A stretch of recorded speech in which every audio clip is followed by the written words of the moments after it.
Another day, another video. Hey guys, Thunderstrike 101 here, with reacting to what is it called? What if everyone was trapped in Minecraft? This is basically just something I've had on my downloads for a little while, and I remembered like, oh, I have to react to this thing when I saw it pop up in my recommended ones. Anyways, let's get into it in 3, 2, 1, play. What would happen if everyone in the world suddenly became stuck in Minecraft? All 7.8 billion people in one server. What types of societies would develop? Would war just become massive PvP battles? Or would societies somehow become more equal? Just imagine what the chat would be like. To answer these questions, we're going to be applying different sociology theories to come up with the most likely scenario of a Minecraft dystopia. Now for this actually a little more. Two things. One, everyone is in hardcore mode. Okay. Once you die, you won't respawn. 2, the map is not infinite, just like the Earth. So what happens in the beginning? So when 7.8 billion people spawn in at once, you can bet there will be a stampede for resources. The psychology of the California Gold Rush tells us that the last time people discovered valuable resources in a new land, there was a lot of fighting. It will be absolute chaos as everyone is pressured to gather resources in order to not fall behind. Entire villages will be looted, and many will die trying to take out woodland mansions, desert temples, and mine shafts. Veteran players will have an inherent advantage when it comes to knowledge of Minecraft systems. So they'll have a huge head start and be able to quickly monopolize resources in the surrounding areas. Unfortunately for some others, they'll get really unlucky and spawn right in the middle of the ocean or desert and be forced to battle others for scarce resources. But soon, the first night will set in for everyone. This is actually like more hardcore. Survival. If you watch the AI video, you'll know that in hardcore Minecraft, the two main things you need to survive is food and shelter. Because there's the constant looming threat of creepers, zombies, and other deadly mobs at night, people from their respective nations would actually start to team up to fight mobs together in order to maximize their chances of survival. To do this, psychology says we'll probably try to find others that speak the same language as us so we can communicate and defend each other effectively.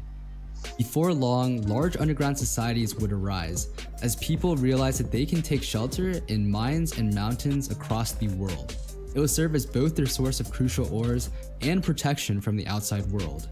But this refuge won't last forever, since players will still need to venture out to collect food to survive.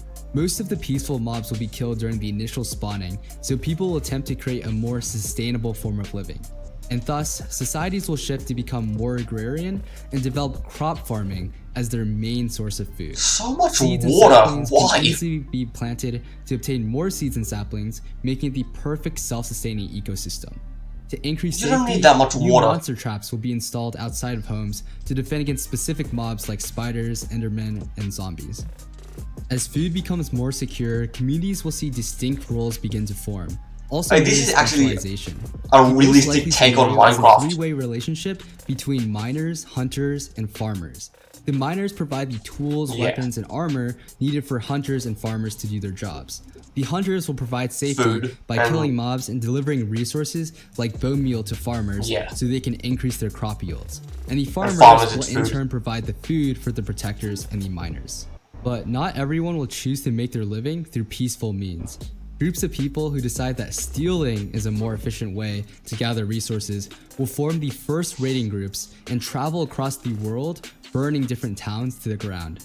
This will cause communities to have to react by training their own armed guards to keep watch during the day and nighttime. A community's survival I like this realistic take on it. Natural selection. It's survival of the fittest at this point. During all this chaos, it's entirely possible that advanced civilizations will form where hardened Minecraft veterans team up and become completely stacked on resources due to their ability to use advanced mining techniques that no one else knows about, like strip mining and TNT mining. Also, the best PvPers would be representing these societies, anyone so can't figure that out. Unbeatable in melee and ranged combat, even if they are far outnumbered. Imagine the shock on raiders when they accidentally mess with the wrong people and see an army just speed bridging towards them at the speed of light. These veteran societies would probably have enough firepower to take on entire countries. They would undoubtedly have a big influence on neighboring factions and could grow their own community by offering protection to others. True. Once societies become larger, it will no longer be viable for raiders to continue their nomadic lifestyle, so they'll have to abide by the principle, if you can't beat them, then join them. But because of their past, many communities will probably reject them, so they'll have to figure out a new way of living. But with all the land already taken, where will they go? One answer: the sky. Raiders will change their way of living by constructing massive untouchable sky bases where they can freely launch raids and use water to return to base, creating a new generation of sky raiders that strikes fear into the hearts of their enemies from above. Historically, some of the biggest conflicts mankind has seen have been started by differences in ideology. Sure, I'm not saying anything. Human nature to be self-interested and seek expansion. It's just really Minecraft is no different. Intriguing. It's crucial for interesting for me. And farming. So the more land you have, the more resources and power you have. We'll see massive sieges between different nations for control of land with TNT cannons, armies, and even air power through the use of redstone. All those things. The rise of redstone will also create more advanced weapons that intensify these nation-to-nation conflicts. A super society of veterans would be able to take advantage of this the most, as redstone experts like Mumbo Jumbo and Seth Blaine would be unstoppable pioneers in this industry, spearheading innovation and putting themselves in a favorable position in negotiations. Anyone who refuses their demands could literally be wiped off the map. And since ores don't respawn, resources will become more and more limited, leading to the rise of inequality. This will create the potential for a revolution and resource wars between nations with different economic ideologies. These wars will be far more dangerous because of the redstone boom introducing new weapons of mass destruction that would absolutely raze towns and villages. In order to escape these conflicts, pacifist groups would flee to the ocean and build self-sustaining underwater societies that are impenetrable to TNT cannons.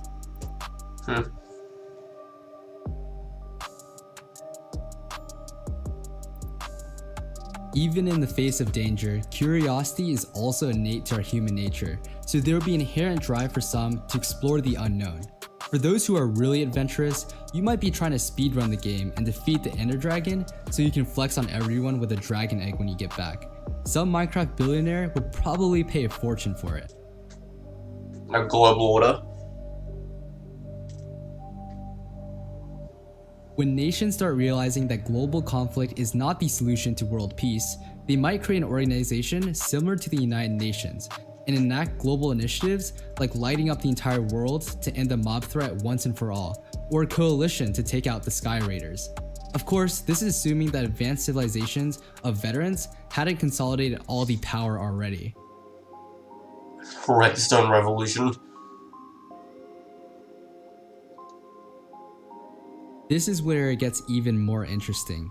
Once this initial survival phase passes, more time will be available to focus on the quality of life, similar to the second industrial revolution in the United States.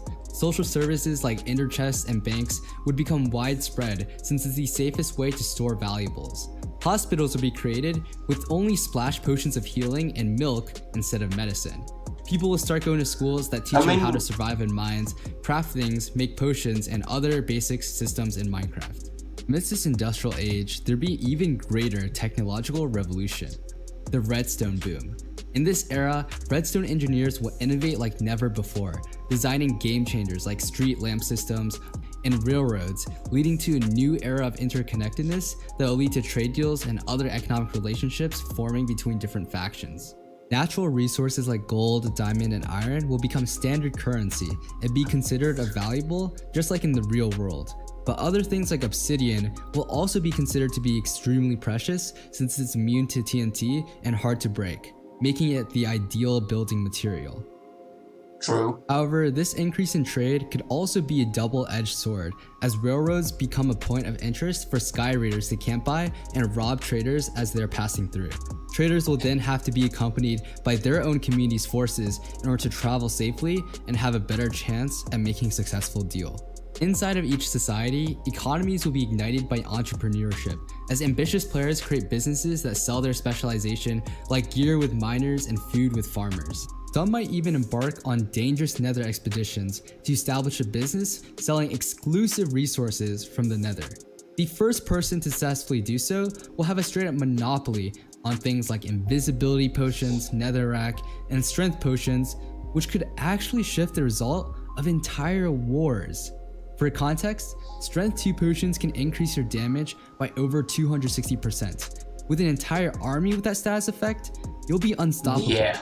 Also, with invisibility potions, you can literally sneak behind enemy lines and plan ambushes. But in the beginning, these invisibility potions specifically would pose a unique threat to towns, since they can be used for theft or even assassinations, so they might be straight up banned in many places. This could open up the possibility of a black market that gets started where people will buy invisibility potions for their own use from underground sellers. Societies will continue to develop with new innovations, and soon, a couple societies will rise to the top. These will most likely be the Nether Expedition Societies, Redstone Engineers, and the Adept Veteran Civilization. Each nation has a unique advantage against the other, with Nether Expedition Societies having the power of potions, Redstone Engineers with redstone contraptions, and Veterans with a little bit of everything. This will most likely become a three-way alliance known as the NRA, standing for Nobody Really Asked.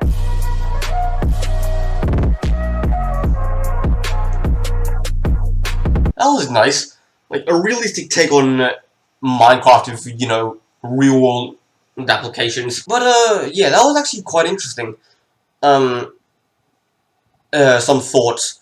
Best veterans, like, for... that would be, you know...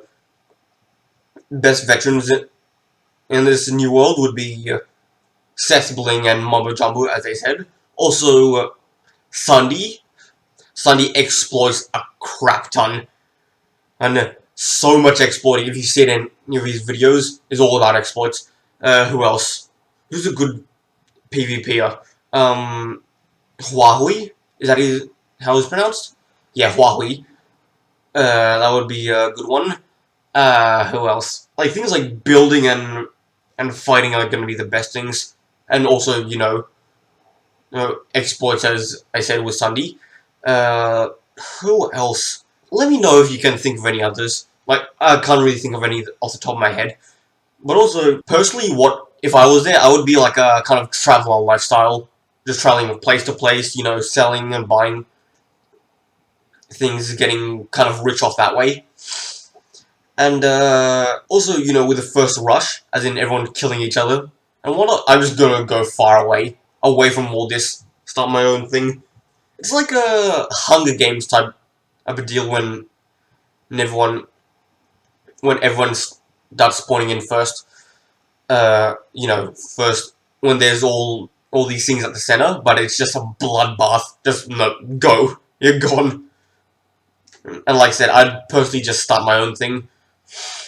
And, you know, traveling from town to town, that would be a good life, wouldn't it? Just learning from experience, you know, dealing with mobs, making potions, fighting, things like that. It's all from experience. Anyways, I hope you guys enjoyed the video. Be sure to like and subscribe, and I'll see you guys next time.